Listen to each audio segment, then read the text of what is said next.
Ang recipe natin ngayon is kung anong gagawin natin, yung sobrang kanin natin kagabi, yung kaning lamig, o kaya naman sa amin sa San Fernando City, La Union is kilaban. Hello nga po pala sa mga kababayan ko sa La Union, especially nga para sa mga kabarangay ko sa Barangay Lampas, San Fernando City, La Union.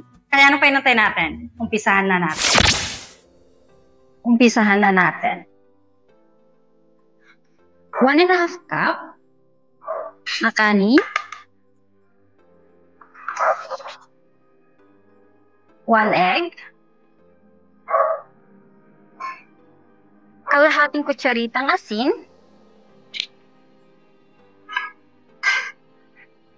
kalahating kutsaritang paminta, durog yung paminta,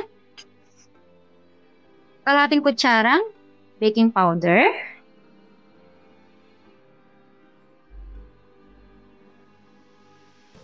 at dito, 1/2 cup lang na ham. Lagyan natin siya dito.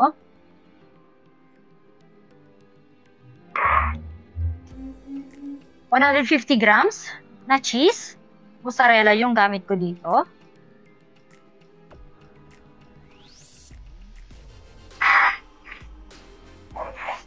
Limang kutsara. Tawag dito, nakalimutan ko saglit. 5 kutsarang cornstarch. Lagay din natin siya dito. Pasensya na, minsan nakakalimot lang minsan.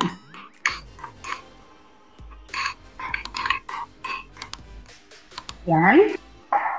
At konting spring onion.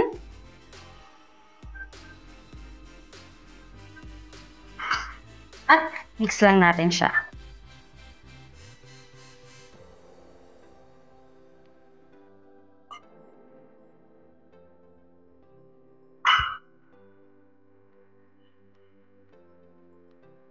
Pag na-mix mo na siyang ganyan, baling gagawin natin is gagamitin yung mga kamay natin para mas laro nating mahalo. Bali kasi ang gagawin natin is kailangan nating madurog yung kanin. Ganito lang. Yan. Durugin natin yung kanin.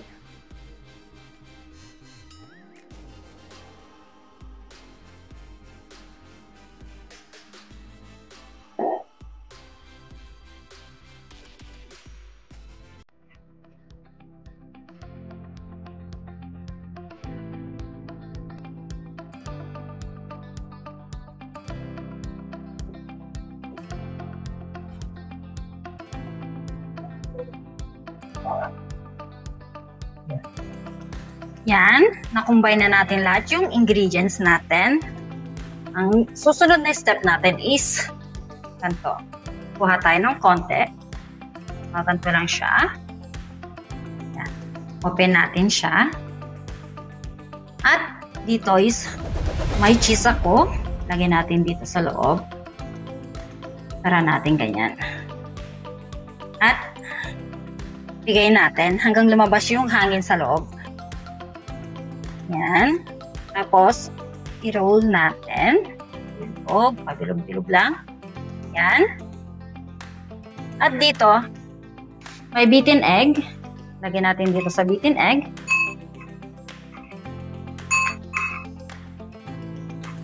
At, lagay natin dito sa breadcrumbs.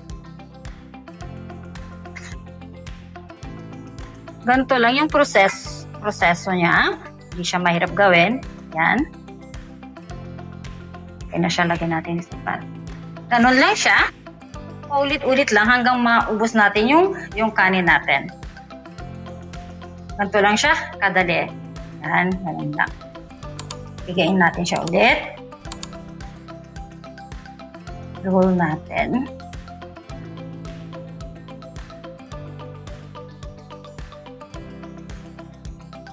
Lagyan natin sa beaten egg.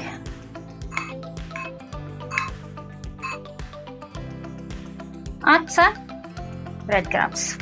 Ganun lang siya. Paulit-ulit lang yung gagawin nyo hanggang maubos natin yung kanin.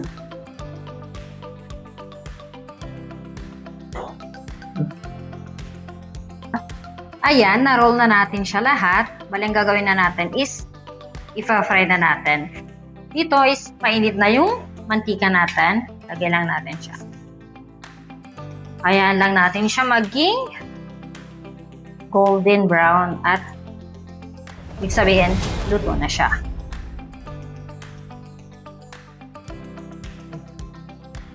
Pag ganito na siya, yan.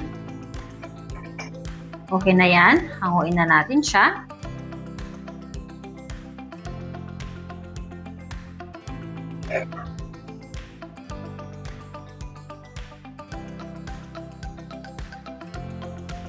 At isa-fry lang natin yung ibang roll natin.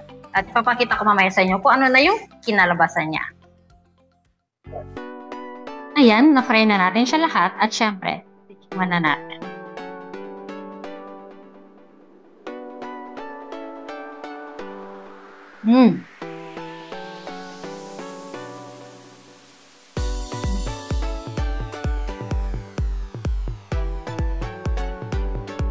Sarap siya.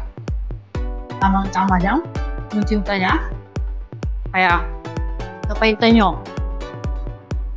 Mag-subscribe, click the notification bell, at syempre pa-share sa ating mga videos. At hanggang dito na lang kasi nakain pa ako.